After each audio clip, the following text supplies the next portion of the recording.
Mike's Daily Podcast. That is not appropriate behavior, okay? What are you? It's Mike Matthews. Welcome to Cafe Anyway, located somewhere in Podcastro Valley, Mont. Today, here at the last place on earth, we will have the wonderful Chely Shoehart, Floyd the Floorman, John Deere the engineer. We'll get to the segment, the FM Project, standing for Fascinating Material. Hey, I think Mike's Daily Podcast. I think I should mow my lawn. I haven't mowed it in like half a year. What do you think? Mike's Daily Podcast. It is growing with all kinds of things, and maybe there's a little bit of grass, and it's just something that kicks my ass. Me, no questions, and I'll tell you no lies. What? That made no sense. You've got beautiful eyes. Did I tell you that? Have I told you that? Have I distracted you? Mike's Daily Podcast. I don't know. I'm a avid podcast listener, and I found Mike's all this Comey talk Daily a little unnerving Podcast. because I was so mad at the Republicans for all those years going after Hillary and Benghazi, and now the Democrats are doing it with Comey and Trump, and Trump must have fired Comey because Comey was getting close to the Trump-Russia connection. And it's just so, I don't like the turnabout fair play angle of it. When I was complaining for years about how the Republicans were acting, now the Democrats are doing it. Look who walked in. Hello, Mike Matthews. It's Chely Shoehart, the supervisor. I like being on a podcast. I wish I had my boyfriend here, Bob. He is here. Where? Oh, hi, Bob. Anyway. He doesn't want to say anything. Bob, say something. Anyway. We're at Cafe Anyway, by the way. Look who else walked in. Oh, Mike, this is Floyd the Floorman. And this is John Deere the engineer. What's that smell? I don't know. I think somebody here at the Cafe Anyway reheated some fa. That's what it is. The PHO stuff. I'm just going to call it PHO. I love PHO, but not in the morning. What the hell? Hey, you can hear a song I wrote called What the Hell, Babe. I wrote it years ago, about 3 or so. And it's on the MIKEs-DAILY-PODCAST.com website. But you got to go to the cubbyhole section and scroll. And here's today's podcast picture. Scroll down! Scroll down! You got to get down! I'll be back. Get down! I enjoy that line from Arnold, as does Conan. The podcast picture today is of a place I don't know if I'm ever going to get back to. I'm ever going to get back there because of the frickin', like I talked about last show, airline tickets are so expensive. No, not Florida. I'm talking Huntsville, Alabama. I got some friends out there, and I don't know what I would do there. I would probably rent a car, see my friends, and then I'd drive. I'd get the hell out of Huntsville and go to Nashville, which is an hour and a half north, or Birmingham's an hour and a half south. The countryside is beautiful out there. The people are fun and interesting. I could drive down to see my mom in Florida, but that's like an 11-hour drive. There's so many possibilities. I feel like I just got to get away. I've been working nonstop at my job for almost 2 years now, and I'm getting a little bit, I'm not no little bit about it, no hedging it, no sorta, kinda, it's kind of annoying. No, what's kind of annoying is when you go, that's kind of annoying, when you mean, that's really annoying. Just say it, it's really annoying. You're not being cute by saying kinda. Stop with the hedging. Alright, so I'm not a little bit tired, I'm so freaking tired. That's all I'm saying. But I remember when I lived in Alabama, I used to have to mow my lawn. Because grass grows crazy over there in Alabama. So I'd mow, and it seemed like I was always mowing. And when we first moved there, and when I bought my house there, because it was super cheap, I think when I bought it, I also got a McDonald's hamburger for the same price. It was that cheap. No.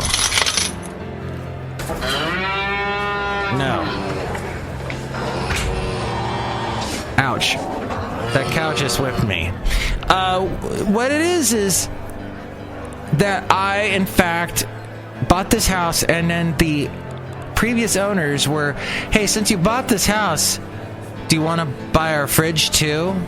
And I don't know why my ex-wife and I didn't buy it, because buying a new fridge was way more expensive. And then we found out that because the space that it goes into is so tiny, we had to get a special modified fridge that cost even more. And then the owner said, hey, before we bought it, hey, do you want this riding mower? We're just gonna, get rid of it, so we can sell it to you for this really discounted price. And I was like, no, I don't know anything about maintaining a riding mower, and I'm just gonna go to the store, buy a lawnmower. I bought an electric one because I didn't want to deal with all the spark plugs. You got to change the spark plugs every year and all this crap. I said, no, I'm just going to, and you have to buy gas all the time. I'm just going to buy an electric mower. It'll be fine. No, it was not fine, because I had to walk all over this huge lawn, because all the houses in Alabama have enormous lawns. And there's all this grass growing constantly, and I'm pushing this, and it was a push lawnmower. And I have to be careful not to lawnmower over the electric cord, which I did once. I'm amazed I didn't do it more than once. But I went to Walmart, and because that's every Walmart. There's a Walmart on every corner there in Alabama. No, but there's a lot. There's a lot of Walmarts. And they had at Walmart this wonderful thing, and I still have it today. It's this 100-foot long electric cord, and it's super thin. And I don't know why they made it green.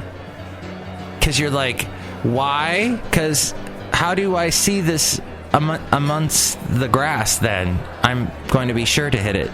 Well, I think it was two-pronged, this idea. First off, if it's green, then your neighbors don't see how stupid you are that you bought an electric mower, because the green cord fades into the grass. But then two, it was a kind of an off green, so that, like, just slightly off, and that meant that you could see it amongst the grass. It actually stood out. So if you were right on it, you could see it. Well, that was my exciting life, getting electrocuted in Alabama. It was long ago. It was pre-Basil the Boxer. I know Basil would have loved it because he likes to eat grass. Although it's not a good idea. A dog can eat a little bit of grass, but too much, and things start going crazy on both ends, if you know what I mean. So just keep that in mind. That was my dog tip for you today. The word of dog. But mowing my lawn in Alabama was a very interesting experience, because it did take a long time, and I had to do it about every 2 weeks max. I couldn't wait any longer than that. I would have a jungle out there, and I would need a flamethrower. I'd need a blowtorch to get through that grass. I had an interesting experience when I mowed. First off, it was super hot, and I had to wear pants because I got ticks twice, and I didn't want to wear short, which was ridiculous because Alabama's so humid and hot. I almost passed out one time. But pushing the lawnmower, and I would listen to podcasts, but back then we didn't have smartphones yet, or they were just starting to come out. This is 10 years ago, a little less, and I would have to download the podcast into my phone and then listen to it in the little player there. And I listened to a lot of podcasts back then. I was listening to this early NPR political podcast that was pretty good with Ken Rubin. He's known as the political junkie now and appears on NPR. That's Minnesota Public Radio. And I love listening to him, even though it sounds like his voice is about to give any second. And I'd push, and that's the first time I ever heard about the Tea Party was from Ken Rubin. He's like, the Tea Party is something that isn't really... At that point, the Tea Party was neither ultra-Republican or ultra-Democrat. It was just sort of this movement, but then it became ultra right. So right, it made the microphone wrong, and it almost fell off. So I push my wrong mower along, and I would be looking down, and I'd come to this one area of the grass, and I'd be, oh yeah. And it was weird. I think my brain, as I went along this mowing route, would go also along a path, and I would think about certain things in sequential order as to the spatial arrangement of the lawn, sort of like a labyrinth, the type of maze that you will see sometimes at churches, sometimes at different parks and whatnot, where they paint a maze into a round circle of cement, and you must follow this maze along, slowly, quietly, looking down, thinking, just in a form of meditation. Mowing became meditation, my friend. And it was an actual experience that I enjoyed. And I think my ex-wife, as she saw me mow, her love for me deepened, because she saw, there's my man.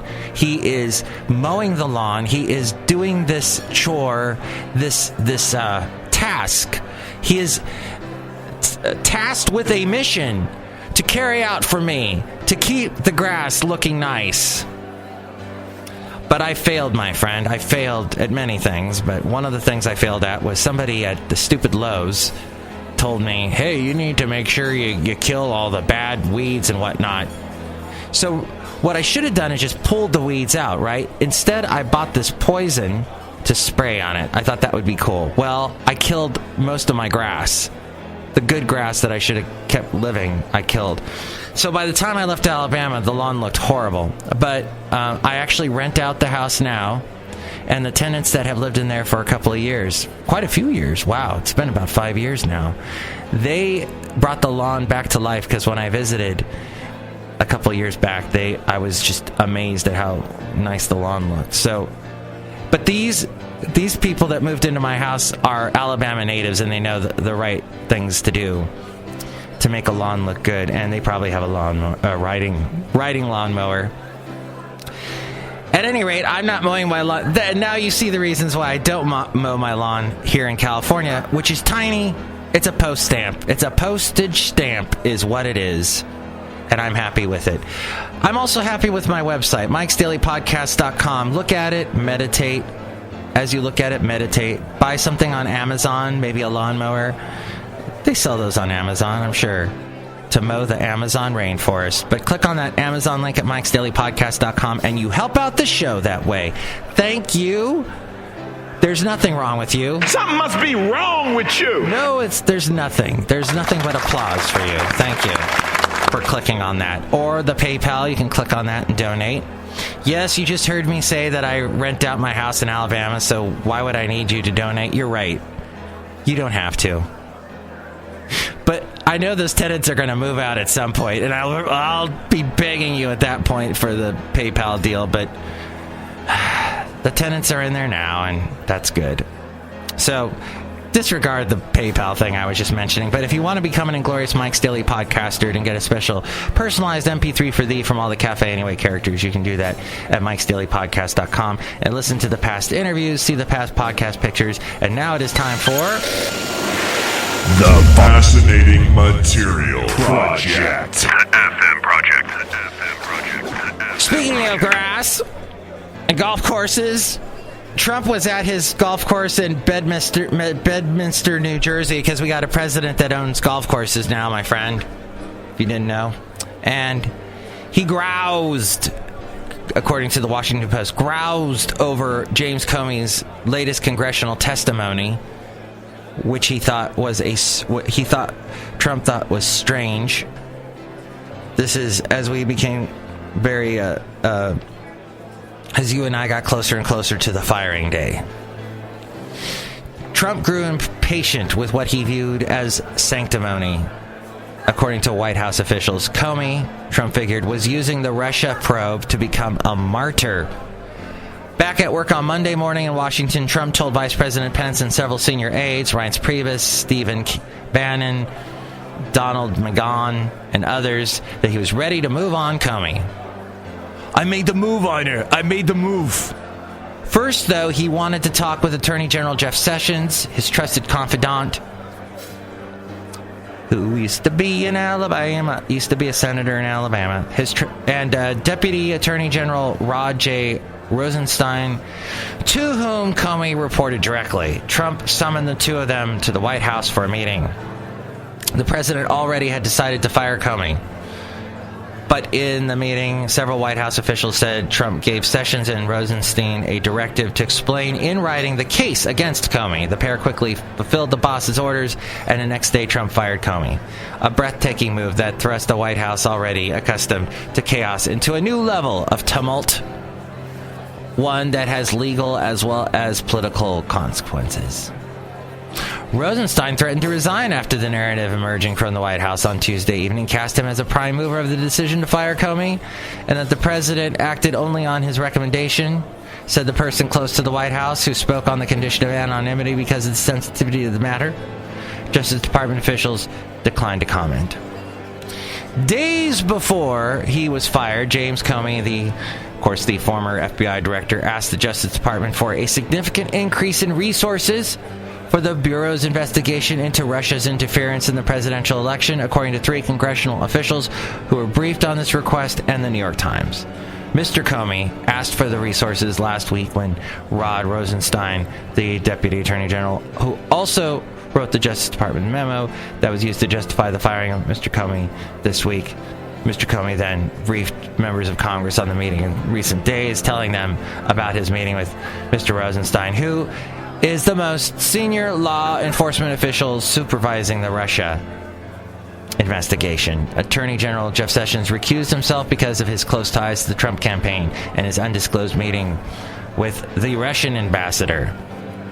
The timing for Mr. Comey's request is not clear-cut evidence that his firing was related to the Russia investigation, but it is certain to fuel bipartisan criticism. Mr. Comey came out with a letter today saying that don't blame Trump, blah, blah, blah, something to that effect. I don't know, I just quickly saw it on C-SPAN. I listened to a podcast to the point yesterday that went back and forth about how, Democrats are mad at Trump for firing it. They call it the Midnight Massacre a la Nixon.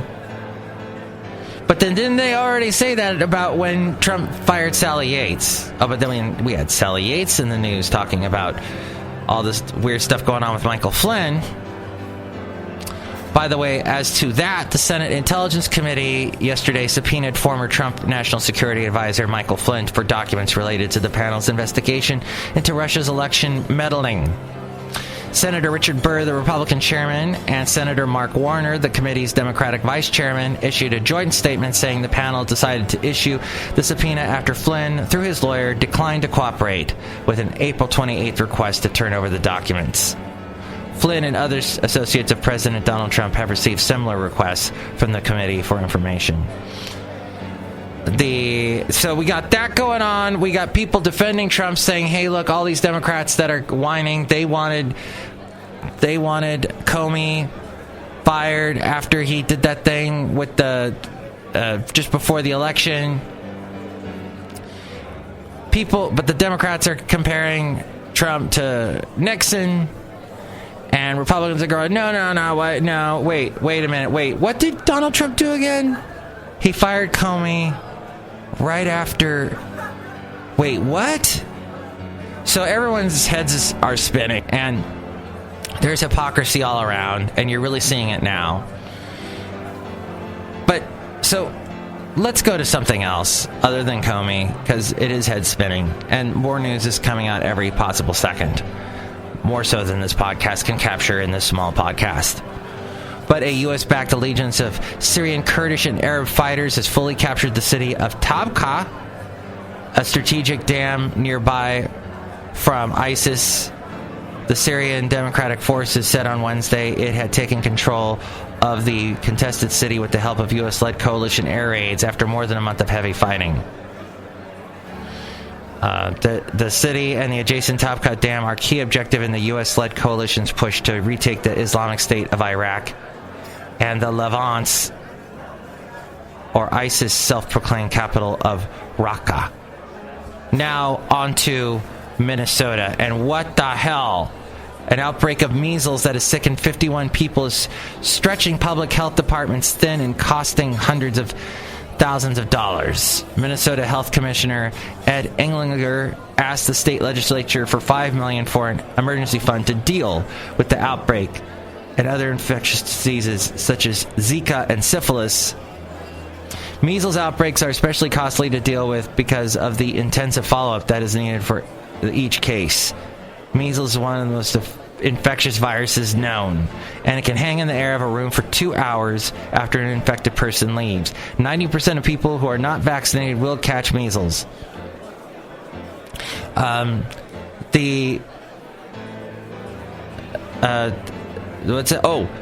So Chris Arisman, the department's infectious disease director, said the state of Minnesota and Hennepin County, which covers Minneapolis, had checked on 8,000 possible exposures to measles. While most cases are mild, measles can kill, and it often puts people in the hospital. At least 11 children have been hospitalized for pneumonia, dehydration, and fever. This is a hugely expensive outbreak. Now, let's see. Do we have this entire... It was a community that did not believe in vaccinating their children because of the anti-vax movement.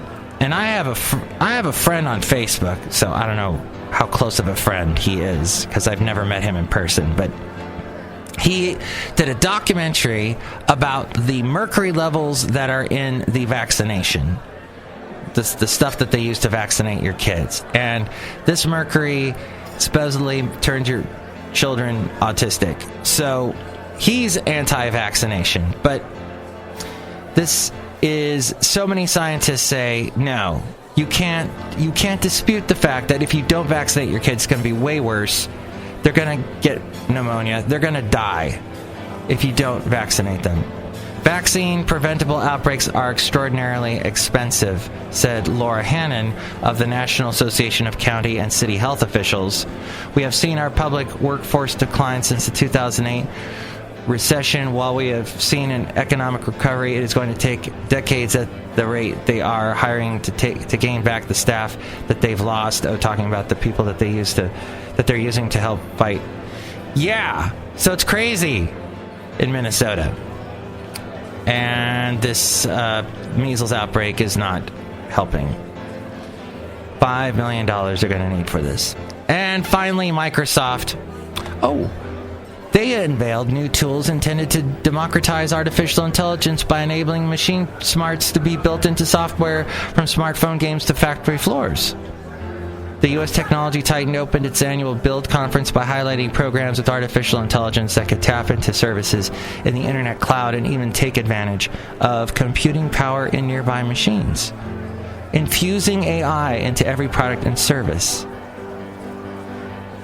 So this is more of like what we're hearing with bots, with Facebook. They're wanting to use more bots and more AI and everything. Steering away from 1984, Microsoft chief Satya Nadella, who opened the Seattle conference, also highlighted the need to build trust in technology, saying new applications must avoid the dystopian futures feared by some. Her presentation... Wait, is it he or she? Oh. Well, Nadella's presentation included images from George Orwell's 1984 and Aldous Huxley's Brave New World to underscore the issue of responsibility of those creating new technologies. She was born on September something 19th, the day Aldous Huxley died. That's the first song on the Sheryl Crow album, the first Sheryl Crow album, Tuesday Night Music Club. And that run, baby, run, baby, run, baby, run, baby, run. God, that was a good album. finally, as we go outside a cafe anyway, we bring you Mike's Daily Podcast somewhere in Podcaster Valley. Oh, what a beautiful day out here. Hopefully no measles out here. The Oakland Raiders have been featured in the news quite heavily in the past several weeks. Yes, with but most recently, and them going to Vegas, most recently in a report on a lawsuit that will award a total of $1.25 million to nearly 100 Raiderette cheerleaders, claiming the Raiders failed to pay minimum wages as well as overtime to their cheerleaders. They allegedly did not reimburse the cheerleaders for expenses from 2010 to 2014. Good for them.